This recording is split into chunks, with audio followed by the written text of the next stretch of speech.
의 이름으로. 사는 게 힘들다고 말한다고 해서 내가 행복하지 않다는 뜻은 아닙니다. 내가 지금 행복하다고 말한다고 해서 나에게 고통이 없다는 뜻은 정말 아닙니다. 마음의 문 활짝 열면 행복은 1000개의 얼굴로, 아니 무한대로 오는 것을 날마다 새롭게 경험합니다. 어디에 숨어있다 고운 날개 달고 살짝 나타날지 모르는 나의 행복과 숨바꼭질하는 설렘의 기쁨으로 사는 것이 오늘도 행복합니다. 영광이 성부와 성자와 성령께. 성부와 성자와 성령의 이름으로. 이건 내 기도가 아니고 이혜인 수녀님의 기도예요. 네, 수녀님이 너무너무 아름다운 글을 써갖고 참 수녀님 항상 행복 얘기 많이 하시죠. 수녀님도 투병하시면서도 이렇게 멀리서 제가 이렇게 뵈면은 정말 하느님의 행복을 나눠주는 분 같아요. 자, 그렇다면 우리 인간은 잘 죽으려면 잘 살아야 돼요. 잘 사는 사람이 죽을 때 행복하게 죽을 수 있습니다. 이 세상에서 보통 안 먹고 안 마시고 안 놀고 고생한 사람이 70살에 당신 암이라고 그러면은 이분들이 공통적으로 하는 얘기가 있어요. 나는 억울해서 못 죽는다고. 공통적으로 하는 얘기가 그 얘기예요. 평생 고생만 하고 살았는데 나는 억울해서 못 죽는다고. 나는 호강해야 된다고. 이때부터 산삼을 캐와라, 좋은 의사를 대라, 다 소용없는 짓이에요.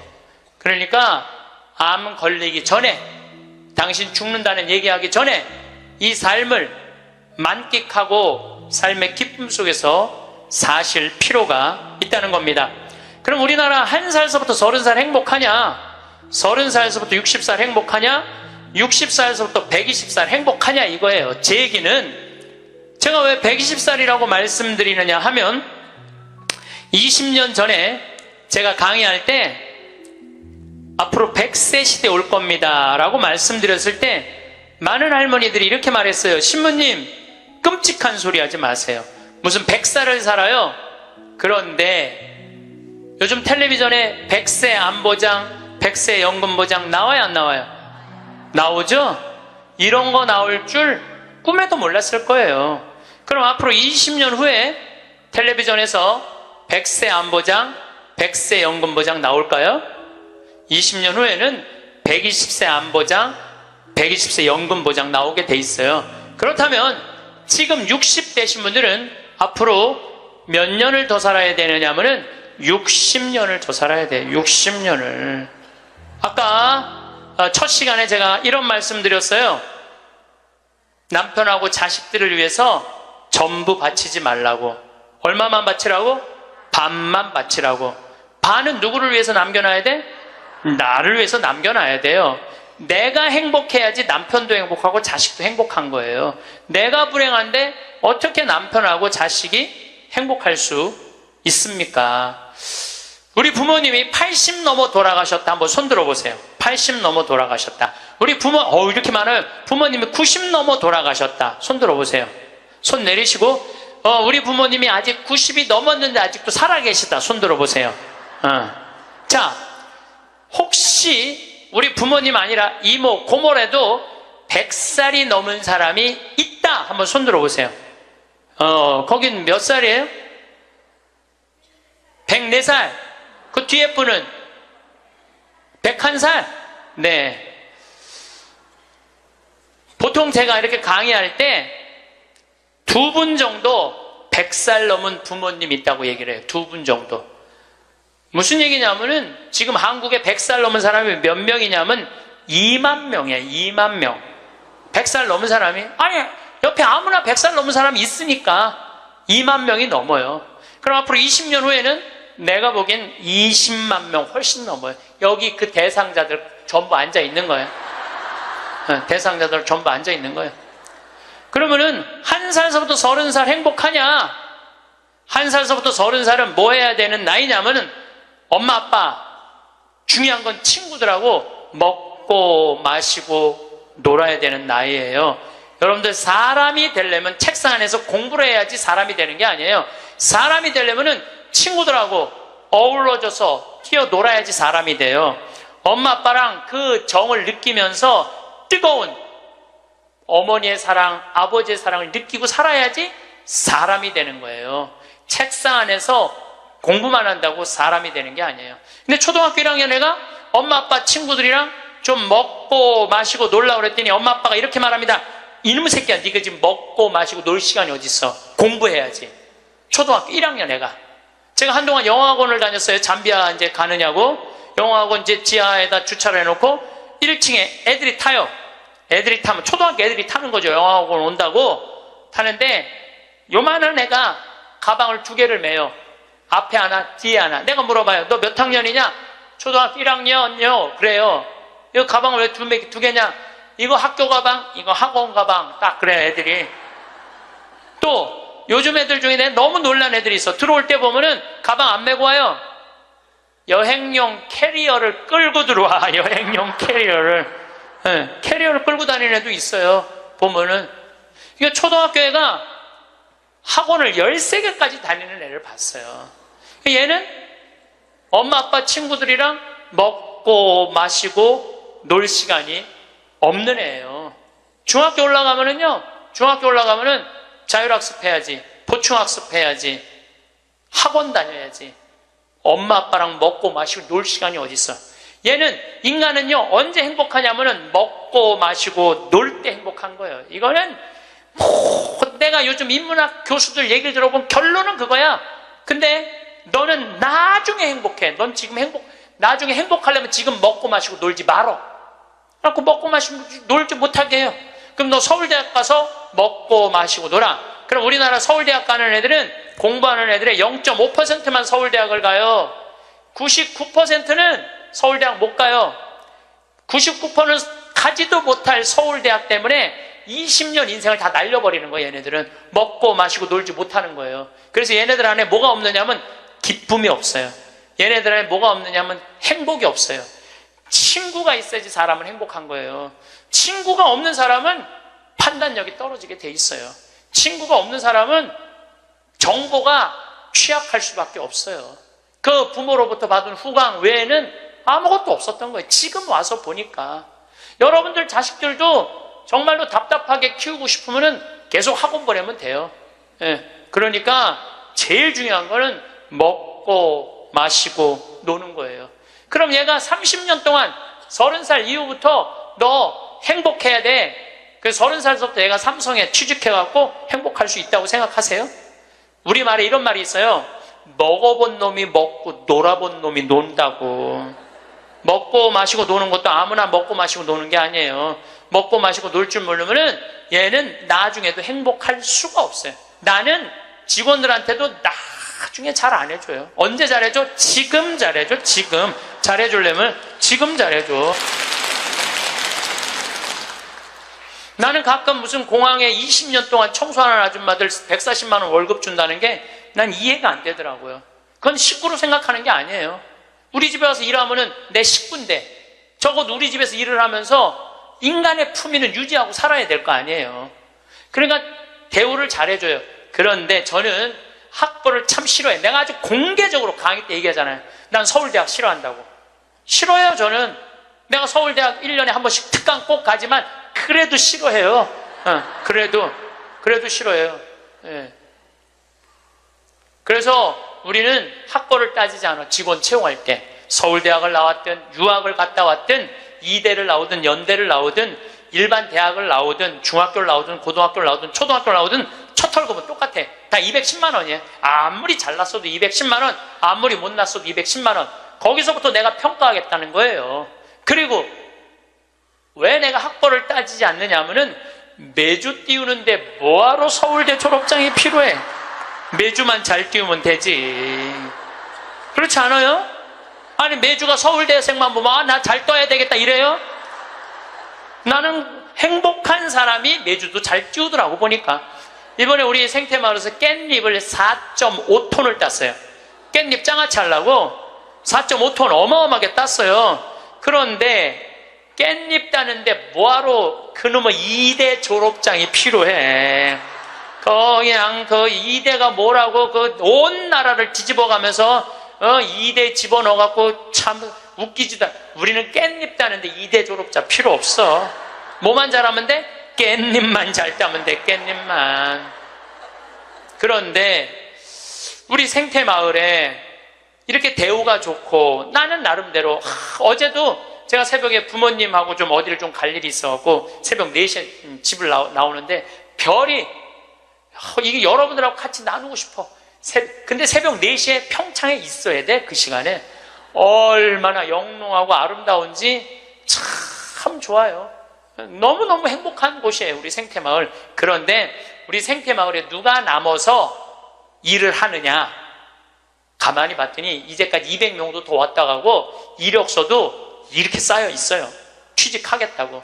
근데 결국은 어떤 사람이 남아있느냐 하면은 부모님하고 친구들하고 어렸을 때 먹고 마시고 논 애들이 남아서 일하더라고요. 간혹 저한테 신부님 우리 애가 우울증이에요. 우리 애가 왕따 당했어요. 우리 애가 컴퓨터 중독이에요. 우리 애가 알코올 중독이에요. 신부님 사람 하나 살리는 셈 치고 우리 애 좀 받아주세요. 내가 또 마음이 약하니까 받아줘요. 받아주면은 3개월 이상을 못 버텨요. 본인이 그런다고 생태마을의 환경이 아무리 좋아도 그렇게 내가 아까 얘기했죠. 먹어본 놈이 먹고 놀아본 놈이 노는 거라고. 어렸을 때 불행하게 자란 애들은요 그 공동체 안에서 직장생활 못해요. 아니 KBS에서도 실험을 했잖아요. IQ 좋은 애, 성적 좋은 애, 생활기록부 좋은 애, 이거 쉽게 말하면 먹고 마시고 노는 애. 초등학교 6학년 때 요 성적표를 가지고 30년 후에 추적을 해봤어요. 누가 행복하게 사나? 그랬더니 IQ 좋은 애도 아니고 성적 좋은 애도 아니고 뭐 좋은 애야? 생활기록부 좋은 애, 먹고 마시고 노는 애들이요 결국은 잘 살더라 이거예요. 결국은. 그러니까 여러분들 자식들한테 너 공부 잘해야지 행복하다는 얘기는 틀린 얘기예요. 이 얘기가 핀란드에서는 이미 결론이 난 거예요. 핀란드는 초등학교 입학 조건이 뭔지 아세요? 잘 노는 애. 잘 노는 애가 입학 조건이에요. 입학 이제 학생들 뽑으려고 전부 다 애들이 와 있잖아요. 근데 놀이시설을 딱 놀게 해요. 근데 한 애가 안 놀아. 그럼 부모 불러갖고 뭐라고 그러는 줄 알아요? 얘 유치원에 다시 보내라고. 왜? 우리 애가 유치원에 가? 얘는 지금 노는 법을 모른다고. 놀아야지 사람이 되는 거예요. 놀아야지.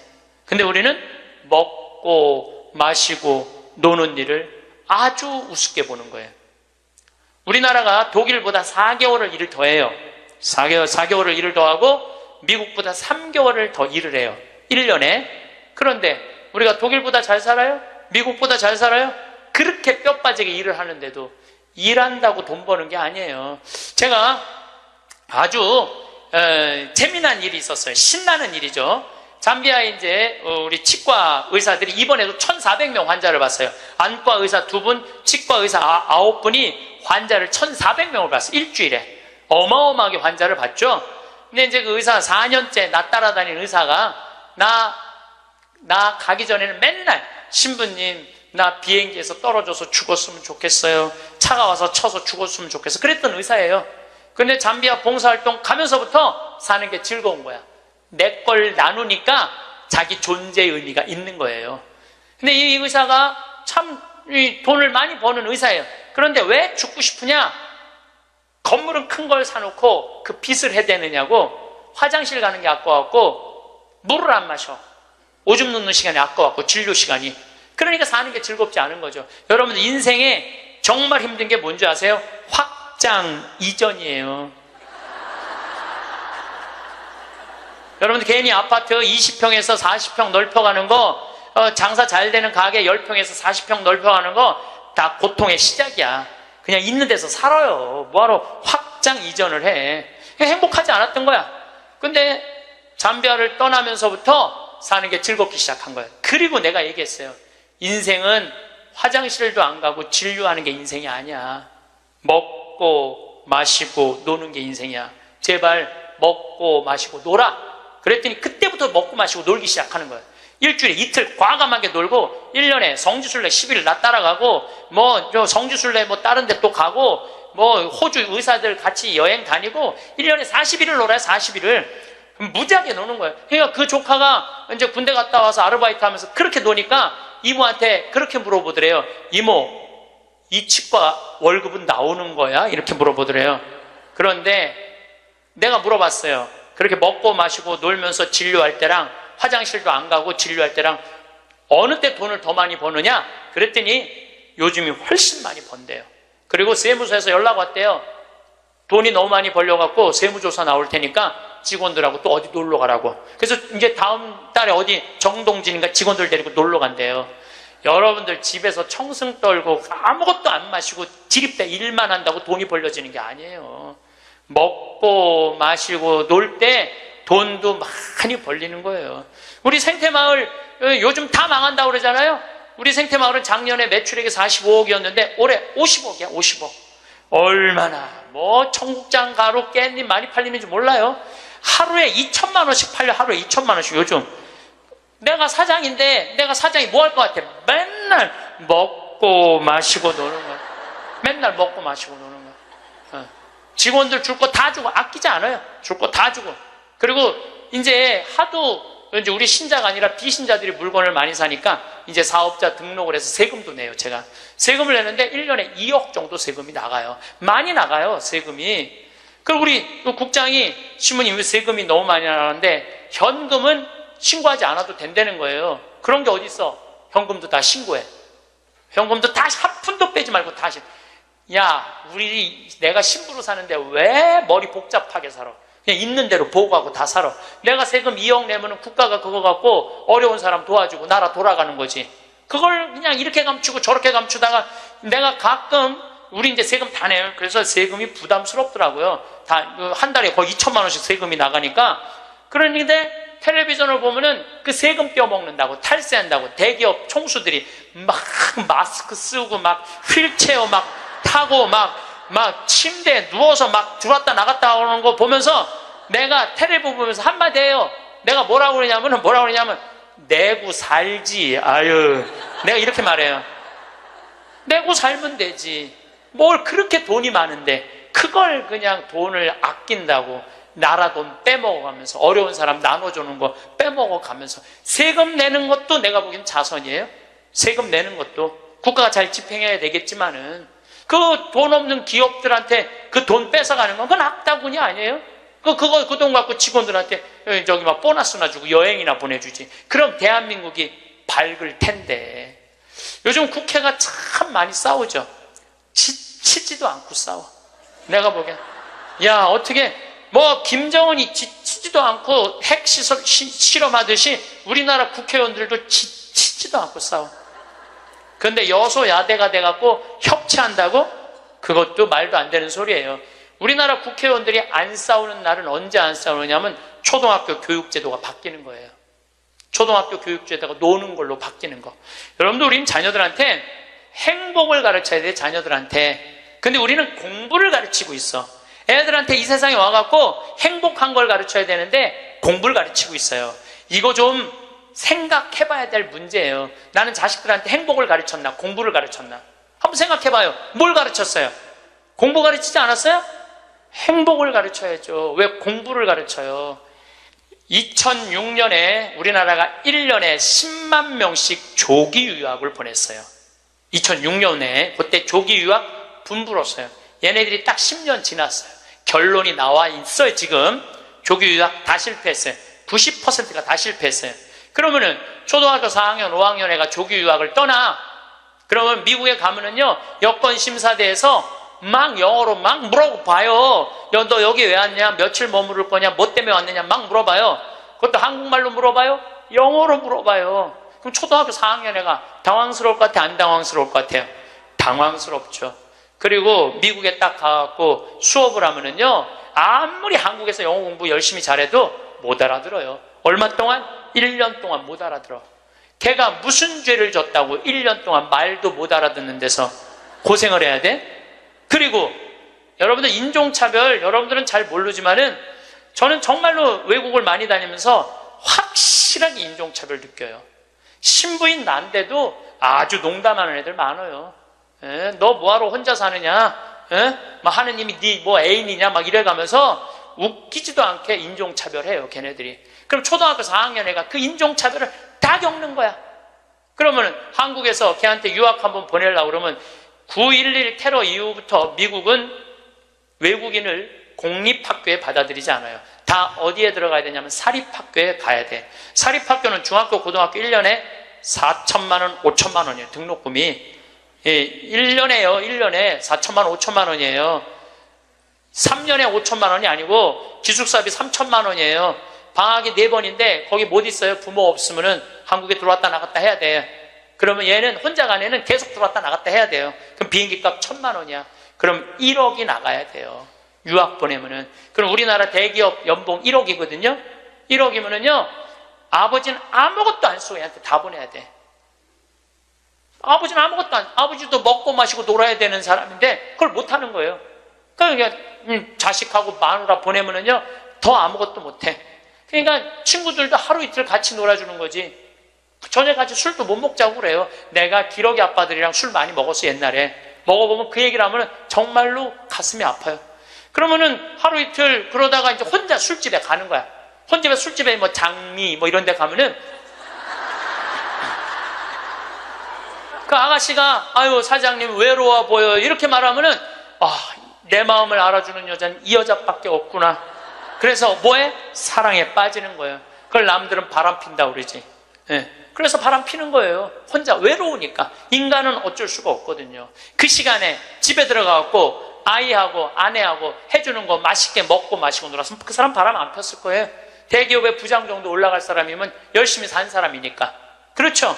그러면은 애는 학교 가갖고 언어 안 돼, 인종차별 당해. 엄마는 또 미국 가갖고 애 학교 가면은 심심하잖아요. 거기서 또 놀고 있는 또 멀쩡하게 생긴 남자하고 또 외로우시겠어요, 사모님. 그럼 거기서 또 이제 또 바람 피고, 아빠는 한국에서 바람 피고 엄마는 미국 가서 바람 피고 애는 인종차별 언어에 갖고 정신 우울증에 걸리고 그런 일이 벌어진다니까요.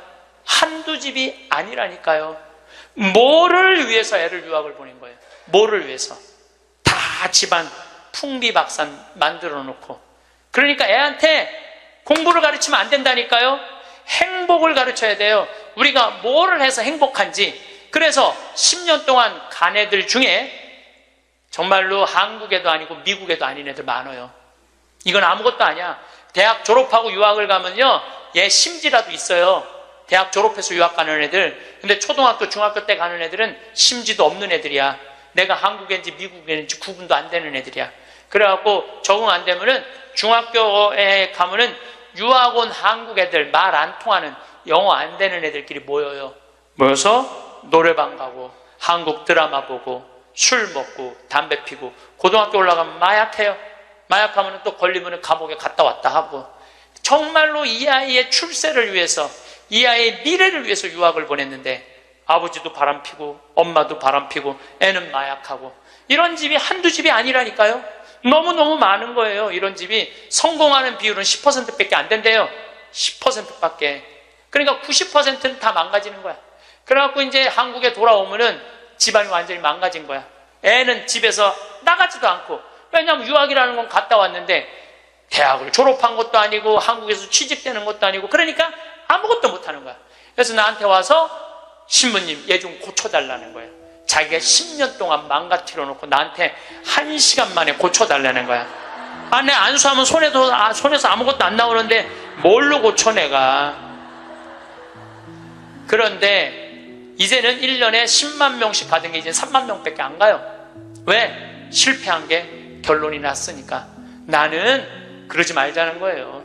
그 1년에 1억씩 유학비 보낼 돈이 있으면 그 돈 갖고 한국에서 엄마 아빠 자식이랑 행복하게 먹고 먹고 마시고 놀으라는 거예요. 그럼 이 집은 깨지지도 않고 애는 아주 건강하게 자랄 거예요. 우리가 아주 중요한 거를 놓치고 있는 거예요.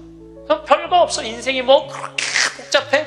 그리고 여러분들 출세 그것도 해봐야, 난 텔레비전 보면서 출세하는 거 한맛도 안 부러워요.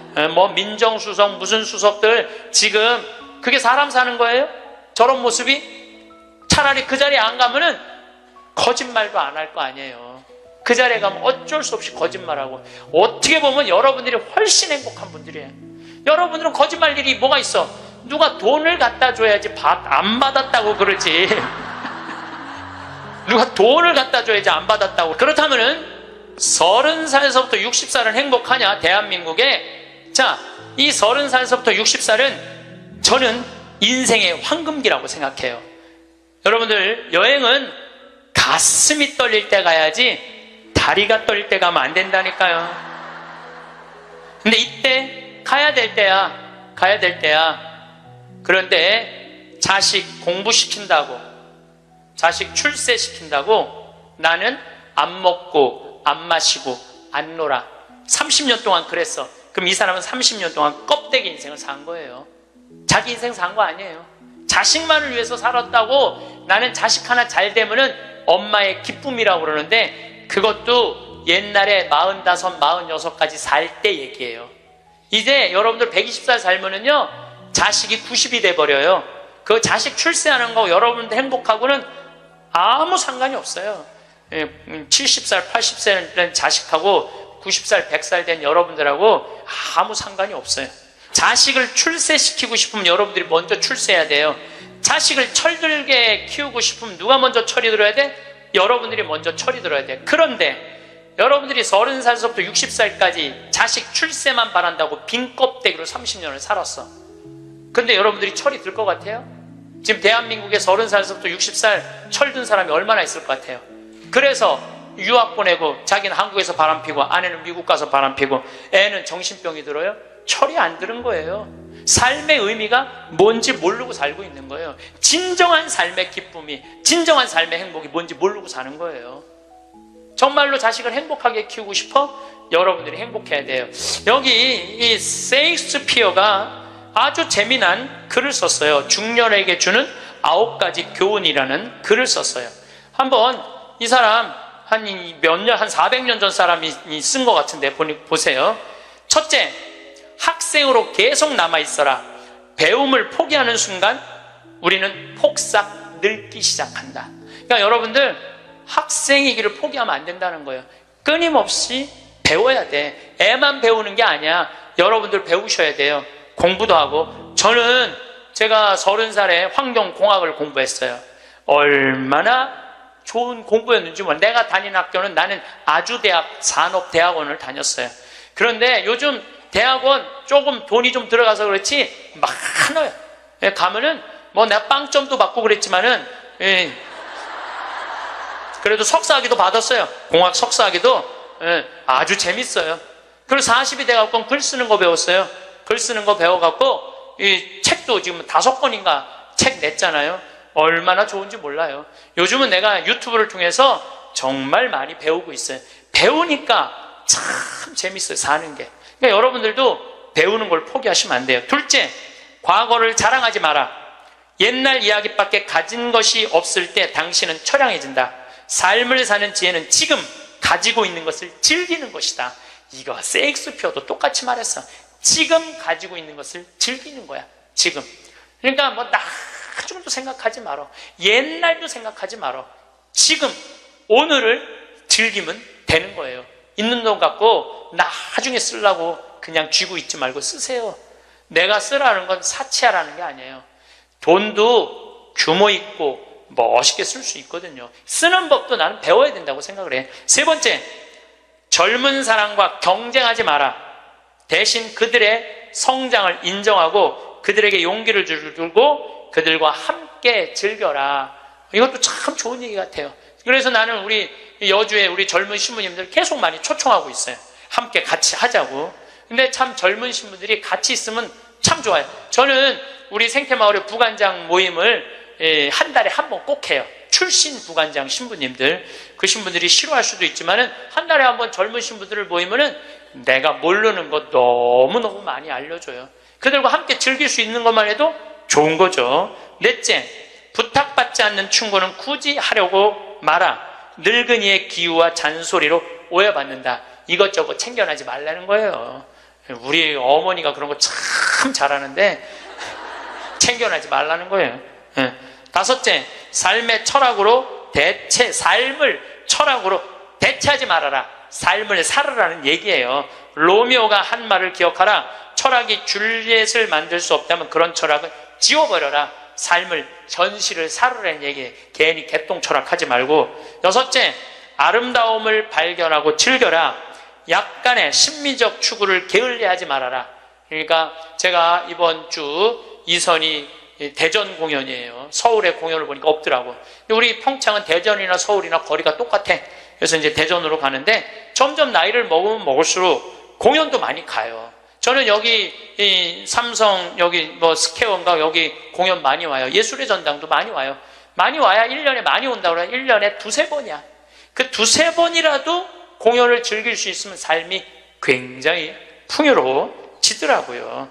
또 일곱째, 늙어가는 것을 불평하지 마라. 가엾어 보인다. 몇 번 들어주다 당신을 피하기 시작할 것이다. 나 늙은 거 자랑하지 말라는 거예요. 그것도 맞는 얘기 같아요.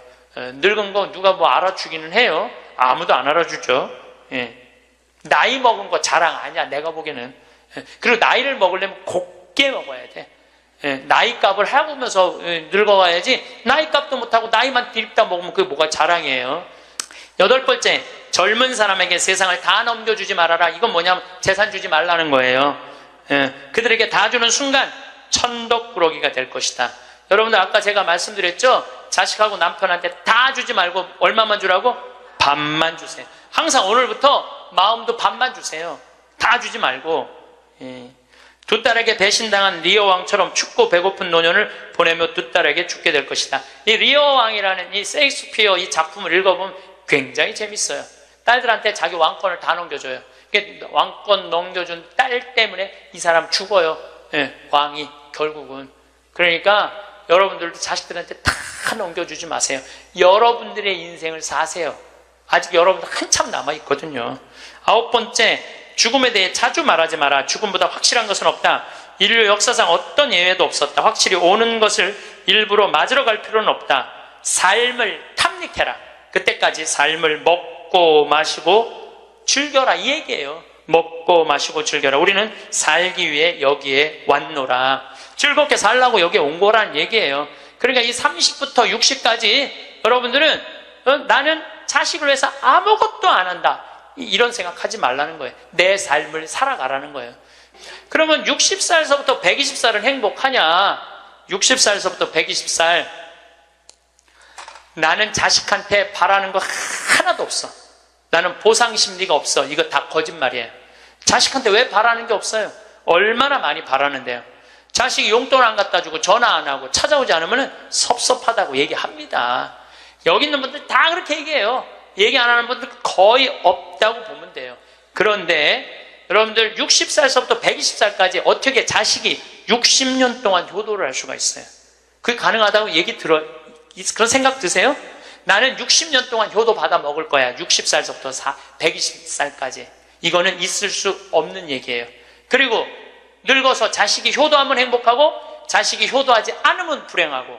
왜? 늙어서 행복을 자식한테 떠넘겨. 그냥 내가 행복하면 안 돼요? 왜 자식한테 그걸 힘든 걸 넘겨요? 그리고 여러분들 자식들 중에 여러분들 집에 태어나고 싶어서 태어난 놈은 한 놈도 없어요. 여러분들이 좋아서 난 거지. 그러니까 뭘로 끝내야 되냐면 키운 걸로 끝내야 돼.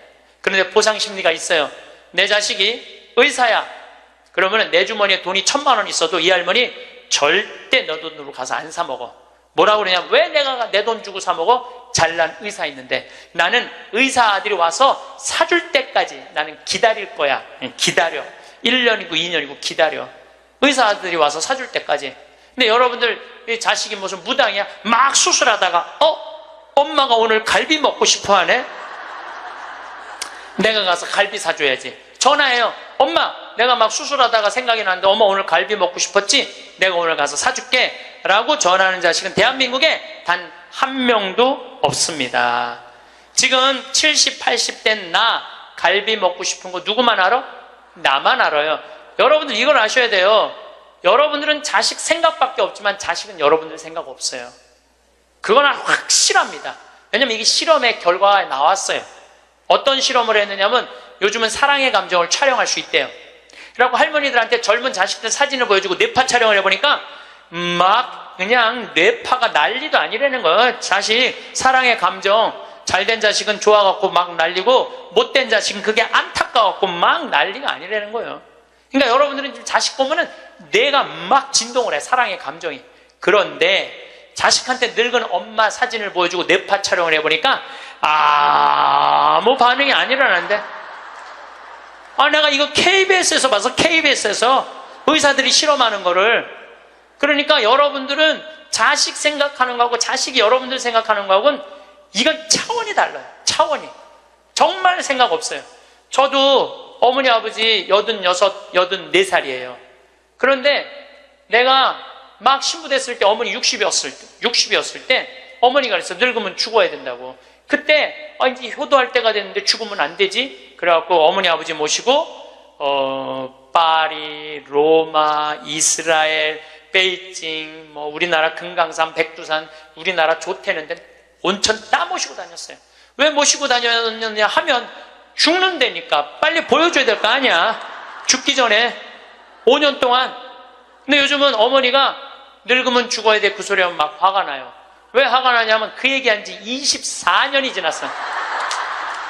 24년. 죽을 기미가 안 보여요.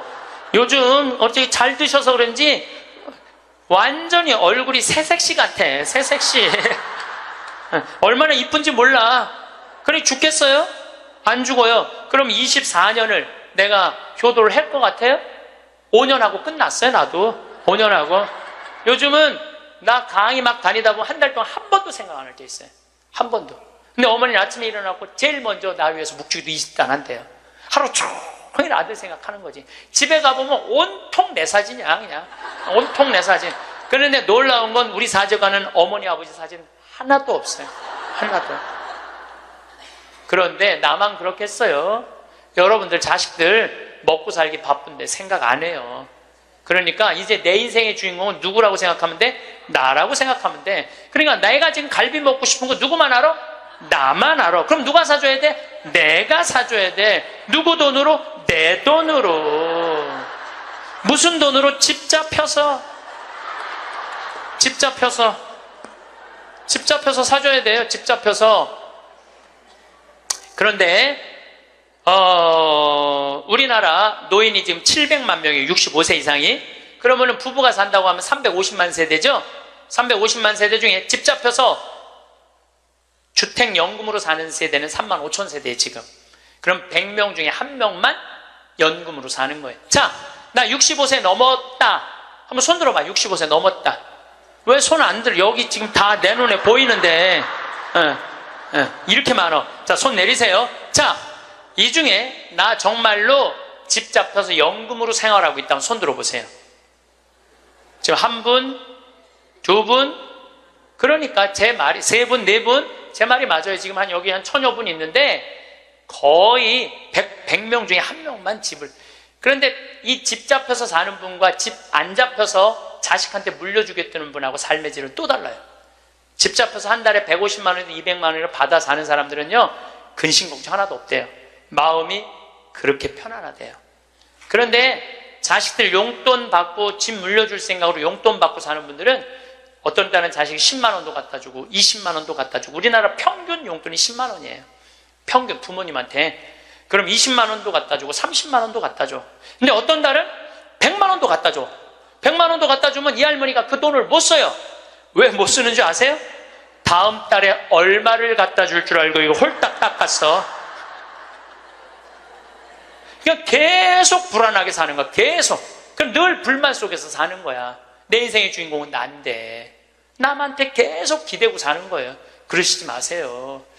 내 강의를 듣고 정말로 당신 스스로 갈비를 사 먹으러 간 할머니들이 나한테 편지 많이 해요.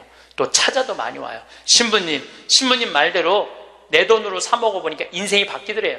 어떻게 바뀌느냐 하면 더 이상 자식 기다리지 않게 되더래요. 그리고 더 이상 원망하지 않게 되더래요. 더 이상 섭섭한 거 없더래요. 그냥 내 돈 갖고 내가 사 먹으면 되지. 대신 너는 나한테 재산 끝이야. 이렇게 딱 정리가 되고 나니까 너무 편안하더래요. 그리고 남은 인생은 내가 책임질 수 있겠다라는 자신감이 생기더래요. 그래서 너무 감사하다고. 너무너무 감사하다고. 아니, 그 할머니 중에 내 강의에 딱 맞는 할머니 한 분 오셨어. 여기 여의도에 사는 분인데 개신교 다니는 분이야. 순복음교회 다닌대요. 빌딩이 3개가 있대. 근데 뭐 하여튼 에쿠스 900인가 리무진인가를 타고 왔는데 어마어마하게 좋은 차를 타고 왔어요. 에쿠스가 아니라 제너시스. 기사를 개어. 근데 그러는 거예요. 신부님, 내가 40에 혼자 돼갖고 아들 셋을 키웠다는 거. 신부님 말대로 의사, 교수, 사장이라는 거예요. 전까지는 내가 너희들 그렇게 키웠는데 왜 나 한번 안 찾아오느냐. 맨날 원망했대요. 근데 어느 날 갑자기 내가 그러더래요. 늙어서 갈비 먹고 싶으면 지 돈으로 사 먹으라고. 왜 자식을 기다리느냐고. 근데 자기 돈으로 사 먹어보니까 더 이상 안 기다려지더래요. 섭섭한 거 없더래요. 그리고 사는 게 너무너무 즐겁더래. 내 자식하고의 이런 관계를 끊고 내 삶을 살다가 보니까 걸리는 게 하나도 없대. 그러니까 여러분들도 그렇게 사셔야 돼요. 언제까지 자식하고 그걸 살 수 있다고 생각하세요? 그냥 내 인생의 주인공은 나야. 내가 알아서 살아야 돼. 그래서 여러분들의 인생을 꼭 사시기를 바랍니다. 자, 성부와 성자와 성령의 이름으로 아멘. 마지막 돌아갈 곳이 어딘지 분명히 알고 있는 사람. 돌아갈 곳이 어딘지 알아 그 길을 닦으며 사는 사람. 먼 여정에도 가지고 갈 것이라고는 남에게 베푼 것뿐인 사람. 가지고 갈 것이 하나도 없이 살아온 흔적조차 남기지 않는 사람. 살아서는 조롱과 부끄러움에 비틀거리지 않는 날이 오도 영광이 성부와 성자와 성령께 성부와 성자와 성령의 이름으로 아멘. 감사합니다. 성공한 사람들을 보면 크게 두 부류로 나뉘는 걸 알 수 있습니다.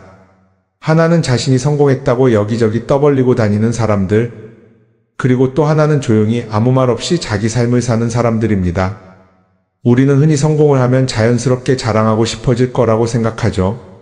좋은 차를 사고 비싼 시계를 차고 SNS에 멋진 사진을 올리고 싶을 겁니다. 왜냐하면 그렇게 하면 남들이 나를 더 인정해 줄 거라고 믿으니까요. 하지만 현실은 그렇지 않습니다. 오히려 진짜 성공한 사람들은 그렇게 행동하지 않습니다. 왜냐하면 보여줄 필요가 없기 때문입니다. 돈이 많다고 높은 자리에 있다고 유명하다고 해서 굳이 그걸 드러낼 필요는 없습니다. 그걸 아는 사람들은 이미 알고 있고 모르는 사람들은 알 필요가 없죠. 그런데도 굳이나 성공했다고 떠드는 사람들이 있습니다. 그런 사람들은 왜 그럴까요? 간단합니다. 그 사람들은 사실 그렇게까지 성공한 게 아니기 때문입니다. 우리는 종종 SNS에서 성공한 사람들을 봅니다. 해외여행을 가고 고급 레스토랑에서 밥을 먹고 멋진 차를 타고 다니는 모습? 그런데 가만히 보면 그런 걸 보여주는 사람들은 언제나 뭔가를 팔고 있습니다. 강의를 팔든 자기 브랜드를 홍보하든 아니면 단순히 자기 자존감을 유지하려고 하든 간에 결국 목적이 있는 거죠. 진짜 부자들은 그렇게 하지 않습니다. 오히려 조용히 아무도 모르게 자기 일을 합니다. 왜냐하면 자랑해서 얻을 게 없기 때문입니다. 오히려 괜히 잘난 척했다가 사람들에게 이용당하거나 시기와 질투를 받거나 쓸데없는 오해를 사는 게 더 피곤합니다. 이건 단순한 돈 이야기가 아닙니다. 사회적인 성공을 이룬 사람들도 마찬가지입니다. 진짜 실력 있는 사람들은 자기 실력을 굳이 떠벌리지 않습니다. 왜냐하면 그럴 필요가 없으니까요. 자기 분야에서 최고라면 사람들이 먼저 알아서 찾아옵니다. 반대로 실력이 부족한 사람일수록 자기를 포장하려고 애씁니다. 우리가 흔히 듣는 말이 있죠. 빈수레가 요란하다. 이 말이 괜히 있는 게 아닙니다. 정말 내실이 있는 사람들은 굳이 시끄럽게 굴지 않습니다. 반대로 겉만 번지르르한 사람들은 자기가 얼마나 대단한지 떠들고 다닙니다. 이걸 좀 더 현실적인 예로 들어볼까요? 동창회에 나가면 꼭 이런 사람이 있습니다. 옛날에는 별거 아니었는데 갑자기 잘 됐다고 나타나서 자기가 얼마나 성공했는지 자랑하는 사람. 처음에는 다들 와, 대단하다 하고 들어주지만 시간이 지나면 어떨까요? 대부분 속으로 이렇게 생각할 겁니다. 저 사람 뭐 저렇게까지 티를 내? 결국 그런 사람은 점점 멀어지게 됩니다. 반면에 정말 성공한 사람들은 조용합니다. 굳이 자기가 어떻게 살고 있는지 설명하지 않죠. 그런 사람들은 오히려 주변에서 먼저 알아보고 자연스럽게 존경을 받습니다. 그게 진짜 성공입니다. 그럼 우리는 어떻게 해야 할까요? 내가 뭔가를 이루었을 때 굳이 남들에게 알릴 필요가 있을까요? 물론 가까운 사람들에게 좋은 소식을 전하는 건 좋습니다. 하지만 굳이 모든 사람들에게 나 이렇게 잘 살고 있어요 하고 알릴 필요는 없습니다. 그런 행동은 결국 나에게 득이 되지 않습니다. 성공이라는 건 원래 조용한 겁니다. 내가 잘 되고 있으면 주변 사람들이 자연스럽게 알게 됩니다. 굳이 내가 말하지 않아도 내 행동과 태도에서 묻어나오게 되어 있습니다. 그러니 굳이 보여주려고 애쓰지 마세요. 오히려 그게 더 진짜 성공한 사람의 태도입니다. 사람은 사회적 동물이라고 하잖아요. 혼자 살아갈 수 없고 결국 사람과의 관계 속에서 기쁨도 얻고 때로는 상처도 받습니다. 그런데 한 가지 생각해 볼 게 있어요. 우리가 정말 인간관계가 필요해서 맺고 있는 걸까요? 아니면 그냥 그래야 한다고 배워서 어쩔 수 없이 유지하고 있는 걸까요? 어릴 땐 친구 많으면 좋다고 하죠. 사회생활에서도 인맥이 중요하다는 말을 많이 합니다. 그런데 정작 주변을 보면요, 인간관계가 넓은 사람일수록 스트레스를 더 많이 받아요. 전화벨이 울릴 때마다 이번엔 또 무슨 부탁일까 싶고, 단체 채팅방에서 메시지가 올 때마다 이걸 또 어떻게 대답해야 하나 고민하죠. 관계가 많아질수록 책임과 피로도 함께 늘어나는 겁니다. 어떤 사람들은 인간관계를 줄이면 외롭지 않겠냐고 해요. 그런데 가만히 생각해보면 진짜 외로움을 느끼는 순간이 언제인지 아세요? 오히려 불필요한 인간관계 속에 있을 때입니다. 같이 밥을 먹고 얘기를 나누는데도 뭔가 허전하고 대화가 컥 돌고 속마음을 나누지도 못할 때, 그럴 때 우리가 더 외롭다고 느끼죠. 그렇다고 당장 인간관계를 다 끊어버릴 순 없겠죠. 하지만 적어도 내가 정말 소중하게 여겨야 할 관계와 그냥 관성적으로 유지하는 관계는 구분할 필요가 있습니다. 예를 들어 매번 나한테 부탁만 하고 정작 내가 어려울 땐 연락 한 번 없는 사람. 내가 실수하면 뒷담화를 하면서 내 앞에서는 웃는 사람. 이런 관계를 굳이 계속 이어갈 이유가 있을까요? 가끔은 이런 경험도 있을 거예요. 우연히 어떤 사람과 친해졌는데 만난 지 얼마 되지도 않았는데 너무 많은 걸 털어놓는 사람들 있죠. 자기 속사정부터 가족 문제, 직장 고민까지 쏟아내는 사람들. 이런 경우 두 가지의 가능성이 큽니다. 하나는 그냥 감정적으로 의존할 사람이 필요해서일 수도 있고, 또 하나는 내가 믿을 만한 사람인지 떠보는 걸 수도 있어요. 어떤 경우든 이런 관계는 오래가기 어렵습니다. 사실 친밀함이라는 건 시간이 필요한 법이에요. 적당한 거리를 두고 천천히 서로를 알아가야 하는데 초반부터 급격하게 가까워진 관계는 쉽게 무너지는 경우가 많습니다. 처음엔 친하다고 생각했는데 어느 순간 사소한 일로 틀어지고 결국 남보다 못한 사이가 되는 거죠. 그러면 인간관계를 어떻게 해야 할까요? 답은 간단합니다. 억지로 맺지 말고 굳이 유지하려고도 하지 않는 거예요. 내가 편한 관계라면 자연스럽게 이어질 것이고, 그렇지 않다면 서서히 멀어질 겁니다. 그리고 그걸 억지로 붙잡지 않아도 괜찮습니다. 관계를 유지하는데 에너지를 쓰기보다는 정말 소중한 관계에 집중하는 게 더 낫지 않을까요? 어떤 사람은 내가 인간관계를 줄이면 나중에 나 혼자 남는 거 아니냐 걱정하기도 해요. 그런데 생각해보면요, 진짜 나를 위하는 사람은 많지 않아요. 인간관계를 줄인다고 해서 완전히 혼자가 되는 게 아닙니다. 오히려 불필요한 관계를 정리하고 나면 남아있는 관계들이 더 단단해지고 가치 있게 느껴질 겁니다. 예전엔 인맥이 자산이라는 말을 많이 했어요. 그런데 요즘은 꼭 그렇지도 않죠. 오히려 불필요한 인간관계가 많으면 그게 짐이 될 수도 있어요. 적당한 거리, 적당한 선. 이걸 잘 지키는 게 결국엔 가장 편한 인간관계를 유지하는 방법 아닐까요? 한번 곰곰이 생각해 보세요. 지금 내 주변에 있는 사람들 중에서 내가 정말 편하게 만날 수 있는 사람이 몇 명이나 되는지, 내가 억지로 맞춰주고 있는 관계는 없는지. 관계를 줄이면요, 외로워지는 게 아니라 오히려 더 자유로워집니다. 그리고 자유로워진 만큼 내 인생에서 정말 중요한 것에 집중할 수 있게 됩니다. 인간관계 너무 많은 걸 신경 쓰다 보면 정작 중요한 걸 놓칠 수 있어요. 그러니까 이제는 한 번쯤 정리해보는 것도 나쁘지 않을 겁니다. 사람들이 돈을 많이 벌고 싶어 하는 이유가 뭘까요? 단순히 돈이 많으면 좋으니까? 물론 그것도 있겠지만 사실 돈을 원하는 진짜 이유는 더 나은 삶을 살기 위해서겠죠. 그런데 문제는 돈을 많이 번다고 해서 반드시 삶이 나아지는 건 아니라는 겁니다. 오히려 더 많이 벌수록 더 많이 쓰게 되는 경우가 많아요. 가끔 이런 생각해 본 적 없으세요? 예전에는 돈이 지금보다 훨씬 적었는데 이상하게 그때가 더 여유로웠던 것 같다. 왜 그럴까요? 사실 우리가 원하는 건 돈 그 자체가 아니라 돈을 통해 얻을 수 있는 자유인데 돈을 벌면 벌수록 그 자유를 잃어버리는 경우가 많아요. 더 좋은 차, 더 좋은 집, 더 좋은 옷을 사면서 점점 더 많은 돈이 필요해지고 결국엔 돈을 벌기 위해 또다시 일해야 하는 악순환에 빠지게 되는 거죠. 한번 생각해 봅시다. 우리가 정말 필요해서 뭔가를 사는 경우가 얼마나 될까요? 필요해서라기보다는 남들이 가지고 있으니까 없어 보이기 싫으니까 혹은 그냥 기분 전환을 위해서 소비하는 경우가 훨씬 많아요. 그리고 그런 소비를 할 때마다 스스로 이렇게 합리화를 하죠. 이 정도는 나를 위한 투자야. 그런데 가만히 보면 그 소비가 진짜 나를 위한 소비인지 아니면 그냥 사회가 만든 기준에 끌려가고 있는 건지 헷갈릴 때가 많습니다. 예를 들어 예전에는 스마트폰 하나면 충분했는데 이제는 스마트워치도 있어야 하고 무선 이어폰도 필요하고 태블릿도 있어야 할 것 같고 하나를 사면 또 다른 무언가가 필요해지는 시기예요. 사실 이건 우리가 그렇게 만들어진 겁니다. 광고도 그렇고 SNS도 그렇고 자꾸 우리에게 이렇게 말하죠. 이걸 사야 더 행복해질 수 있어요. 그런데 정작 그걸 사고 나면 어때요? 처음 며칠은 좋죠. 그런데 시간이 지나면 또 다른 걸 사고 싶어져요. 왜냐하면 물건이 우리를 오래 행복하게 만들어주지는 않거든요. 특히 요즘은 SNS가 이런 소비 심리를 더 부추기는 것 같아요. 예전에는 친구들끼리 만나서 나 새로 샀어 하고 자랑하는 게 전부였는데 이제는 SNS에 올리면서 전 세계 사람들에게 보여주잖아요.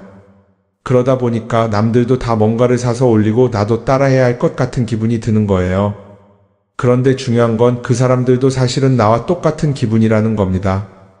내가 남을 부러워하는 만큼 나도 누군가에게 부러움을 사려고 애쓰고 있는 거죠. 결국 끝없는 비교와 소비 속에서 진짜 중요한 걸 놓치게 되는 겁니다. 한번 이렇게 생각해보면 어떨까요? 만약 내가 지금부터 딱 1년 동안 불필요한 소비를 하지 않 We were in love that never meant to stay. Some things are real,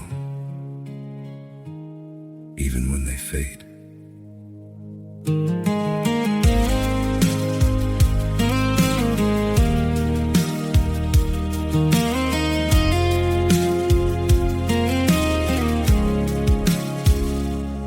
I used to think if we kept holding on, we could bend the truth somehow.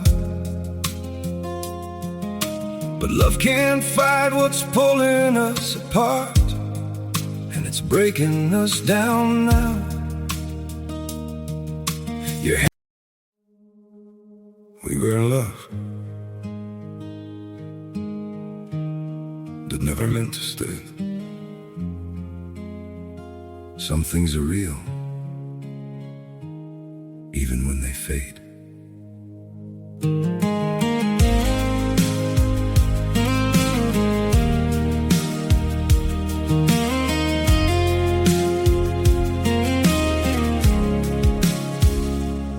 I used to think if we kept holding on, we could bend the truth somehow.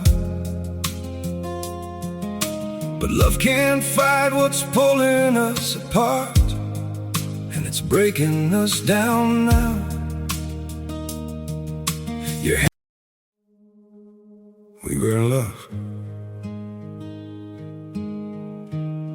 that never meant to stay. Some things are real, even when they fade.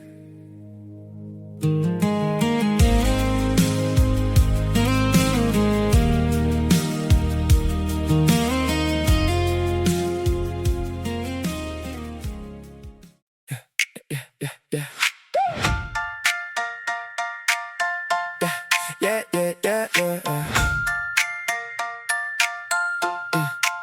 You left your name on my screen, like a bruise in a white t-shirt. I kept your hoodie in the chair. Now the room still feels like your turn. I act cool, but I don't. When your text hits like rain, I say I'm fine way too fast, then I say it again. Say you meant it, if you meant it. Don't keep me hanging on a wire. I was good till you call my bluff. Now I'm all lit up inside. Call me back, call me back. Don't leave me in the dark. Call me back, call me back. You still know who you are. If you want me, say it loud, say it loud, say it loud. Call me back, before I burn it down. Call me back, call me back. I saw your friends at the store.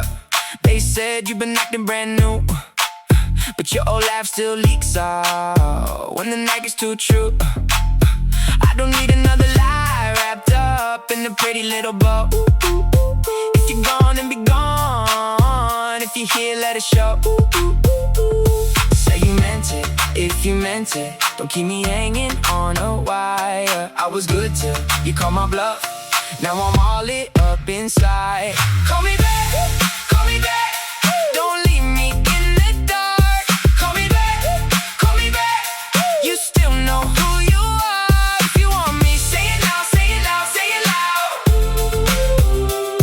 Call me back, before I burn it down. Call me back, call me back.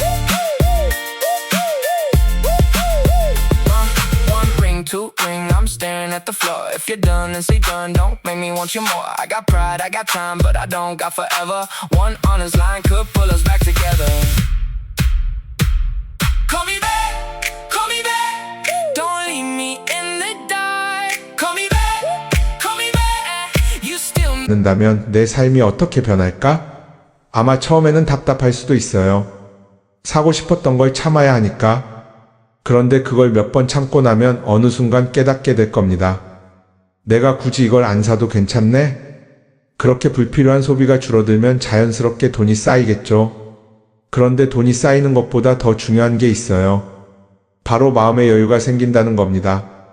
돈을 쓰지 않는다고 해서 불행해지는 게 아니라 오히려 소비로부터 자유로워지면서 진짜 행복을 찾을 수 있어요. 물론 이걸 실천하는 게 쉽지는 않겠죠. 우리 주변에는 소비를 부추기는 것들이 너무 많으니까요. 하지만 적어도 이런 건 해볼 수 있습니다. 뭔가를 사고 싶을 때 한 번만 스스로에게 물어보는 거예요. 이게 정말 나한테 필요한 걸까? 아니면 그냥 순간적인 욕심일까? 만약 그 질문을 던졌을 때 5초 안에 당연히 필요하지 라는 답이 나오지 않는다면 사실 그건 없어도 되는 물건일 가능성이 큽니다. 정말 필요한 건 고민할 필요도 없이 바로 떠오르거든요. 그러니까 이제는 한 번쯤 생각해 봐야 할 것 같아요. 나는 지금 내가 원하는 삶을 살고 있는 걸까? 아니면 남들이 만든 기준에 맞추기 위해 내 시간을 팔고 있는 걸까? 소비를 줄인다는 건 단순히 돈을 아끼는 게 아닙니다. 그건 결국 내 삶의 선택권을 되찾는 일이거든요. 돈을 많이 버는 것도 중요하지만 더 중요한 건 그 돈을 어떻게 쓰느냐입니다. 그리고 때로는 아무것도 사지 않는 게 최고의 선택일 수도 있어요. 우리는 요즘 SNS 없이 사는 게 거의 불가능한 시대에 살고 있죠. 아침에 눈 뜨자마자 휴대폰을 확인하고 출근길에도 SNS를 보고 잠들기 전까지도 계속 들여다봅니다. 그러면서 남들이 어떻게 사는지 보고 나도 모르게 비교하게 되고 때로는 초조해지기도 하죠. SNS에 올라오는 사진들 한번 보세요. 맛집에서 멋진 음식을 먹고 해외여행을 다니고 좋은 옷을 입고 성공한 삶을 사는 사람들. 그런데 가만히 보면 이 사람들이 정말 행복해서 저런 사진을 올리는 걸까요? 아니면 그냥 행복해 보이고 싶은 걸까요? 실제로 SNS에 가장 많이 올라오는 사진이 뭔지 아세요? 남들이 부러워할 만한 순간들입니다. 집에서 편하게 쉬고 있는 모습이나 출근길에 지친 얼굴, 어제 먹다 남은 배달 음식 사진 같은 건 잘 안 올리죠. 대신 멋진 레스토랑, 명품 가방, 고급 호텔 같은 것들이 올라옵니다. 왜 그럴까요? 결국 SNS는 보여주기 위한 공간이기 때문입니다. 여기서 중요한 게 있어요. 우리가 SNS에서 보는 건 그 사람의 삶 전체가 아니라 편집된 일부 장면이라는 겁니다. SNS는 마치 한 편의 다큐멘터리나 영화처럼 잘 꾸며진 장면들만 보여줍니다. 그런데도 우리는 그걸 보면서 아, 저 사람은 나보다 더 행복하구나 하고 착각하죠. 예를 들어 SNS에서 한 친구가 해외여행을 가서 아름다운 풍경을 찍어 올렸다고 해볼게요. 우리는 그걸 보면서 부럽다, 나도 저렇게 살고 싶다라고 생각하겠죠. 그런데 정작 그 친구는 사진을 찍고 나서도 일 때문에 스트레스를 받고 있을 수도 있고 여행 비용을 감당하느라 카드가 걱정을 하고 있을 수도 있습니다. 그 부분은 우리는 알 수가 없죠. 그런데 문제는 이렇게 남들과 비교하는 습관이 쌓이면 결국 내 삶이 초라하게 느껴진다는 겁니다. 원래는 그냥 조용히 살아도 괜찮았는데 SNS를 보고 나면 나만 뒤처지는 것 같고 뭔가를 더 해야 할 것 같고 괜히 불안해지죠. SNS는 기본적으로 사람들의 비교 심리를 자극합니다. 남들이 가진 걸 나도 갖고 싶게 만들고 남들이 하는 걸 나도 해야 할 것 같은 기분이 들게 만들죠. 그러다 보니 필요하지도 않은 걸 사게 되고 무리해서라도 화려한 곳에 가게 되고 남들에게 보여주기 위해 사는 삶을 살게 됩니다. 그럼 어떻게 해야 할까요? 사실 정답은 간단합니다. SNS에서 보이는 것들을 곧이곧대로 믿지 않는 것입니다. 그리고 더 중요한 건 남과 비교하는 걸 멈추는 것이에요. 어떤 사람이 비싼 차를 타고 다닌다고 해서 그 사람이 꼭 행복한 건 아닙니다. 좋은 차를 타고 다니지만 밤마다 사업 걱정에 잠 못 이루는 사람도 많아요. 반대로 대중교통을 이용하지만 마음 편하게 사는 사람도 있죠. 결국 행복은 보이는 것이 아니라 느끼는 것입니다. SNS를 덜 보면 덜 불행해진다는 연구 결과도 있어요. 하루 종일 남의 삶을 보면서 비교하는 시간을 줄이면 내 삶에 집중할 수 있는 시간이 많아지는 겁니다. SNS를 완전히 끊을 필요는 없지만 최소한 그 안에 있는 것들이 전부 진짜라고 생각하지 않는 태도는 필요합니다. 우리는 누구나 자신만의 속도로 살아가고 있어요. 남들은 남들대로 사는 거고 나는 나대로 살면 됩니다. SNS에서 남들의 화려한 모습을 볼 때마다 한 번쯤 이렇게 생각해 보세요. 이건 그 사람이 보여주고 싶은 삶일 뿐이다. 그러면 조금은 편해질 겁니다. 사람들은 다들 자기 인생을 살아간다고 생각하죠. 그런데 가만 보면 정말 자기 인생을 사는 사람이 얼마나 될까요? 많은 사람들이 사실은 남이 만들어 놓은 기준에 맞춰서 살고 있어요. 좋은 대학, 좋은 직장, 좋은 차, 좋은 집. 다들 이런 걸 목표로 삼지만 정작 내가 원하는 삶이 뭔지 깊이 생각해 본 적이 없는 경우가 많아요. 이건 어릴 때부터 교육받아온 방식과도 관련이 있어요. 우리는 어릴 때부터 이렇게 살아야 한다는 틀 안에서 자라죠. 공부 열심히 해서 좋은 성적을 받아야 하고 좋은 직장을 가져야 하고 결혼도 적당한 때에 해야 하고 마치 인생이 정해진 수순이라도 있는 것처럼요. 그러다 보니 나 스스로 정말 원하는 걸 고민하기보다는 그냥 남들이 정해놓은 목표를 따라가게 돼요. 그런데 이렇게 남의 기준에 맞춰서 살다 보면 어느 순간 공허함을 느끼게 됩니다. 이게 정말 내가 원했던 삶인가? 하는 의문이 들 때가 오죠. 어릴 땐 성적이 목표였고 사회에 나와서는 연봉이 목표였고 결혼하고 나서는 아이 교육이 목표였는데 그 목표를 이루고 나면 허무한 거예요. 계속 뭔가를 이루긴 했는데 정작 나는 어디에 있는지 모르겠는 거죠. 진짜 중요한 건 내가 원하는 게 뭔지를 아는 것이에요. 그런데 이게 쉽지 않죠. 오랫동안 남의 기준대로 살아왔기 때문에 막상 내가 정말 원하는 게 뭐지?